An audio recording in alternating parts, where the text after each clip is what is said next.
Thank you for joining us for this edition of David's Question of the Week, presented by NM Fiber Network. As New Mexico's statewide middle mile backbone, we're committed to keeping you informed about the technologies, opportunities, and challenges shaping connectivity. Here's this week's question.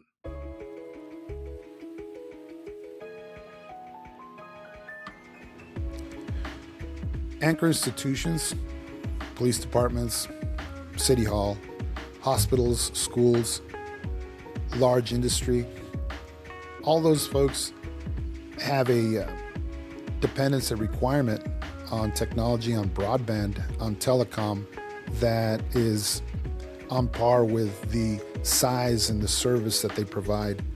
We've talked about hospitals in the past, hospitals and the ability for them to have access to specialized equipment or have access to specialized expertise. On the expertise side of it, they require their broadband connections to be able to connect at a rate and at an efficiency and a redundancy level to be able to provide life-saving services to the populace in the community. So the requirements are fairly high. Add to that the fact of HIPAA compliance and how not only do they want that high level of service, but they also require that high level of security for their interconnections so that they can provide that service reliably, comfortably, and in a secure fashion. Switch over to banking. Right from that, talking about security. From a banking standpoint, the security of the network is paramount. You can open up any web page probably today, type in cybersecurity, and you're going to get hits of areas that have been hit with some sort of hacker, some sort of malware, some sort of situation where folks' information has been leaked. Perhaps you've gotten letters from some banking institution or some kind of funding institution, some type of credit card that is asking you to go ahead and accept some monitoring service because they had a breach. All these things are as a result of third parties, bad actors that are trying to take advantage of areas in technology, in our anchor institutions, in the providers' networks that are vulnerable to hacks and leaks in order to make money. So these bad actors exploit these things in order to make money. I think we're all well aware of that. And it's happening every day. And so what these anchor institutions require of a provider is for us to have our level of security at a place where we're not the part that's causing the issue, right? They want that connectivity to be secure, to be redundant, and to be reliable.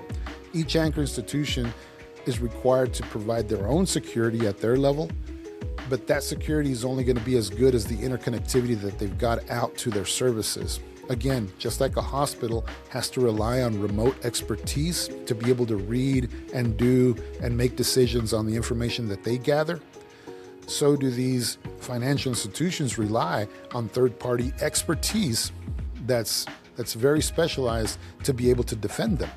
So that type of connection requires, or that type of service, requires a connection that's able to support that reliably, expeditiously, and in a redundant fashion.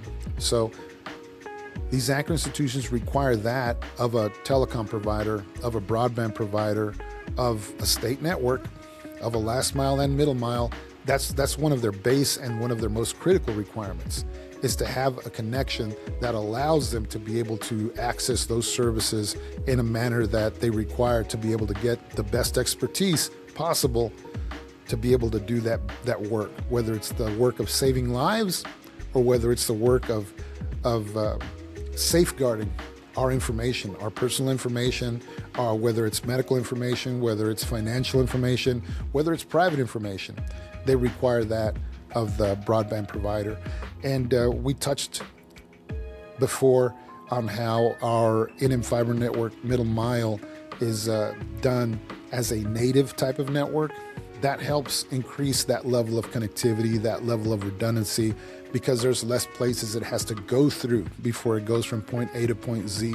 So some of those requirements that these anchor institutions have, like the one we talked about, from a medical standpoint, health, and from a financial private data standpoint, security, those things are at the forefront of things that we provide, we feel in a better way by simply providing a very efficient and very, very fast and reliable connection to these anchor institutions. Connection fuels opportunity, and at NM Fiber Network, we're building the backbone that makes that possible. Thanks for joining us for David's Question of the Week. Till next time, stay connected, stay curious, and for more information, go now to nmfibernetwork.com.